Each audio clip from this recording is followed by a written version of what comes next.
I'm Ansh. I'm an interdisciplinary artist, mostly making experimental games, installations, performances, and surveillance interventions. This talk is going to cover a lot of ground, so it may be a lot incoherent, but I'll give you enough points to kind of come up with something by the end. So let's get started without further ado. Let's start with a very simple question. Who are we? What are we all doing here? I mean, those are good questions to ask in general, but it's also not uncommon for people like us to identify ourselves through our work. When we first meet someone at a conference like this, who are you is usually followed by what do you do?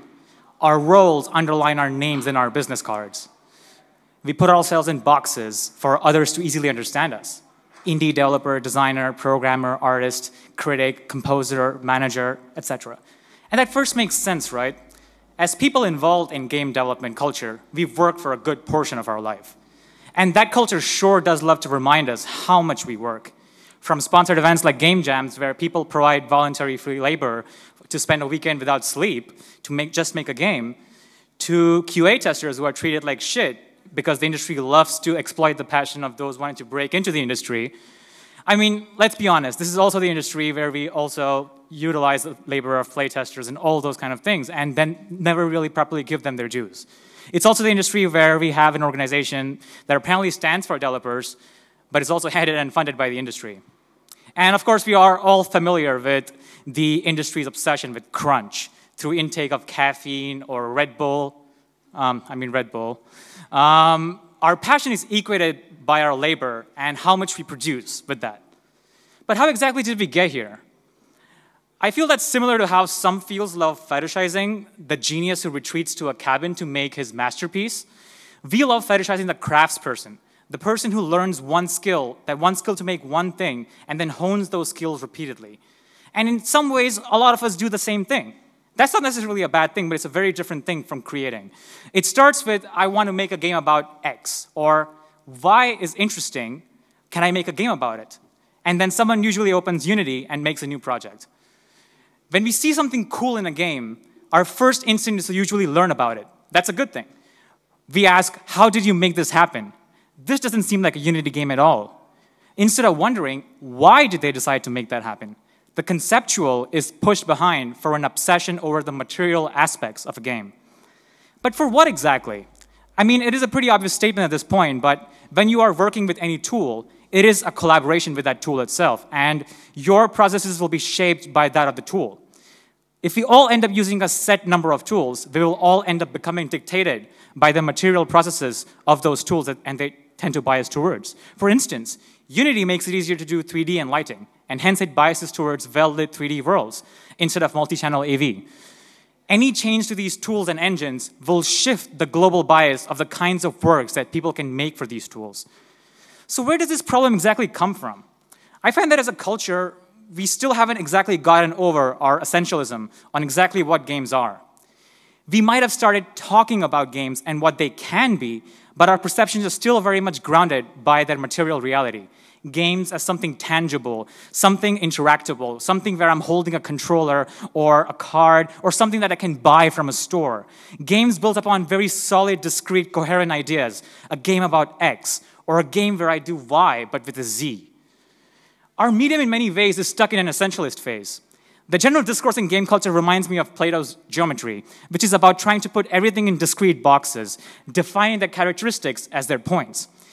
This is very different from Aristotelian geometry, which isn't interested in the circle or the points around it, but rather the circularity or the roundness of the circle. There is something to perhaps learn from this distinction. Rather than center our efforts on mastering the processes of these tools and by making the coolest new VR shader possible in Unity, or ritualizing the concept and the process by the end point of what idea I want to create, we need to go out for looking for new answers. And it's here I want to bring up the theory of French philosophers Gilles Deleuze and Félix Guattari, who talked about the theory of rhizome. Now, this theory is a lot of things, but for our purposes, it's helpful to think about this as this theory states that things have two tendencies. One that pulls it inwards so that things remain static, and the other that pulls it outwards to escape on what it calls line of flight. So imagine this as a river, a floodplain. This contains all the possible media. It's composed not just of water, but also of sand and silt particles that are at the bottom of the riverbed. Games are just one of the strata here, just an island in a river full of many. They are a coagulation, a temporary static concentration of sand particles of certain aspects, but they're also being moved away by the water at the same time. The island of games isn't constant. We all know that. It's constantly changing. Particles on it are fleeing down a line of flight, pursuing a trajectory, a direction. We are one of those particles today who have temporarily gathered here at this space, at this island. That's fine, because if tomorrow we all go elsewhere and make completely different kinds of work that are not related to games, that's fine. What matters is the process through which we are arrived there. And the reason I bring up this theory is I find that interesting the direction of our process very interesting, of our creative process. Their mode of creation doesn't pursue an idea directly, but instead looks at the process underlying to achieve it. The path on the ground is drawn by how you move around rather than how long you remain at one place.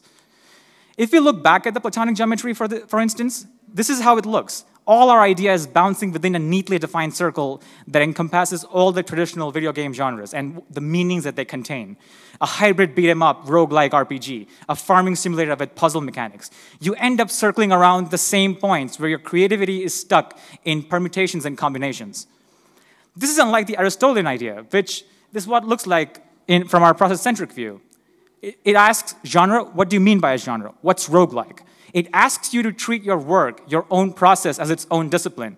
You form those circles and not the culture, because we clearly do not owe anything to this culture. The culture is formed and shaped around our work. Let's look at a trajectory, for example, one of David Bowie. Bowie is an artist who, in the 70s specifically, was a shapeshifter, a chameleon, who changed his music style and personas from album to album, while still retaining his distinct flavor. From Ziggy Stardust to Aladdin Sane to the Thin White Duke, Bowie changed personas as frequent as he shifted his music styles in the 70s. But since we're in Berlin, let's specifically look at his Berlin trilogy. The 3 albums, Low, Heroes, and Lodger, that he recorded from 1976 to 79 in the city. He came to Berlin on the back of a funk album called Station to Station at the height of his cocaine addiction. He basically came to the city to escape. These albums saw his biggest shift in his musical career. In Low, he embraced krautrock brought by German bands like Kraftwerk and Neu. But what I want to point out specifically is that Bowie did not do this on his own. His process wasn't purely shaped by himself. The role of his collaborators was incredibly significant during these 3 albums. Whether it was him collaborating with Brian Eno, the electronic music pioneer, or old collaborators like Tony Visconti, or new ones like Robert Fripp. Even his visual style during this era was deeply informed by Bowie's role in the film The Man Who Fell to Earth. Even when Bowie ran out of inspiration, his collaborators would step in and help him engage with his process again. One way Brian Eno did that was through this set of cards called oblique strategies, which are really like very bizarre but potentially introspective little somethings that are designed to help artists get out of their creative bump. Let's go through another trajectory. This time I'm going to give examples from my own work, but through stories of how working with collaborators from different disciplines helped shape my own process. This year was an interactive film installation called Skype Heartbreak Show, telling the story of 2 people in a long-distance relationship that are communicating via Skype, where the audience's movement in the physical space changes the character's emotional state and the nature of the conversations, and hence the eventual outcome of the relationship in the film. Disintegration was a strong focus in this project, because we wrote the script of the story combining our own personal experiences and how our past relationships had broken down. But it was also unintentional, because people would move around so quickly in the space that the characters' emotional states would fluctuate wildly. That element of disintegration gave shape to a perfect world. A twine I made where every choice you make disintegrates the grammatical and paragraph structure of the story bit by bit until it is a page full of unreadable words. The poetic beats I wrote during A Perfect Play kind of informed my next collaboration with a dancer and an arts politics theorist to combine poetry, body language, and psychogeography in urban space, to almost create a performance that would allow people to think out of the general discourse of politics. During this performance, I was on the side, kind of in the background there, pressing buttons, syncing up the video effects and the playback rate of the video, as well as the audio modulation of the poet's recorded poetry. And I was pressing buttons to the beat of the poetry, and it made me think of the different ways of just pressing one button. how just the acts of pressing one button could be transformed into a poetic performance. And that resulted in a game called One Button Poetry. Around this time, I was also going through a very tough phase personally in my life, and I found performance to be an outlet that helped me better grasp my emotions, unlike anything else. I tried making games during this point of time, and it was just not the same, because just the whole mindset and the process when I was performing on stage was completely different, and it allowed me to actually creatively express things that I would never have been able to express. These few performances are pretty intense and personal, as I experimented with things like presence, to a thematic battle between me playing a bongo and a violinist who were trying to control the video in the background that was shifting based on the frequency of our instrument's sounds. But the conversations with the violinist also resulted in a very small experiment, and this was my first game in quite a while too, on modulating visual experience by the octaves that were aiming for a synesthetic experience in which player interaction is undesirable and almost an annoyance. The game builds its own rhythm and melody, and the moment the player tries to interact with it by pressing any button on the keyboard, it becomes increasingly more and more dissonant. So it was kind of like meant to be an automated play in many ways. But that performance line of flight eventually merged with my interest in agency as I began designing performances on the dance floor where I was controlling the choreography in real time as two dancers shared a projection floor. I was designing this whole performance in a very traditional sense, very game designy sense. But the process through which I was doing that was no longer the same. It was very different. Just working with those dancers in a very different context compared to how I would be talking to playtesters, for example, allowed me to engage with my own process very differently. That reflection eventually allowed me to modify the dance performance back into a 4-player competitive physical game that was played by the public under the Manhattan Bridge during Come Out and Play last year. This was a very loose game. Few rules, most of them were bendable, and people would just jump from the crowd and engage physically in a playful exchange. Around this time, I also made works that were directly addressing a political issue. First-person tweeter was this online performance that took Google Street Map views of campuses in the US where shooting tragedies had occurred, but it was synced to Twitter so that every time someone would tweet with hashtag NRA, NRA standing for National Rifle Association in the US, every time someone would tweet with that hashtag, every instance of the game that would be online at that point of time would fire a shot. I followed that with another project called Freedom Pi, which was a Raspberry Pi Wi-Fi router wrapped in American flag, which would target devices of companies that had supported an anti-privacy bill in the US Congress in 2014. And the moment any of those devices would try to log on to the Wi-Fi network, it would kick them out. My interest in surveillance was hugely informed by the Security Guard Simulator, a game I made as part of my 6-game series agency earlier that year. The series was mostly constructed as a coping mechanism to my own emotions because I had recently moved to New York at that point of time and was terrified of being new to a country where so many things were happening around me and I did not have any way to grasp or respond to it. So these counter-surveillance projects kind of allowed me to understand the American political landscape. It also allowed me to express emotions that I would not be able to have expressed otherwise.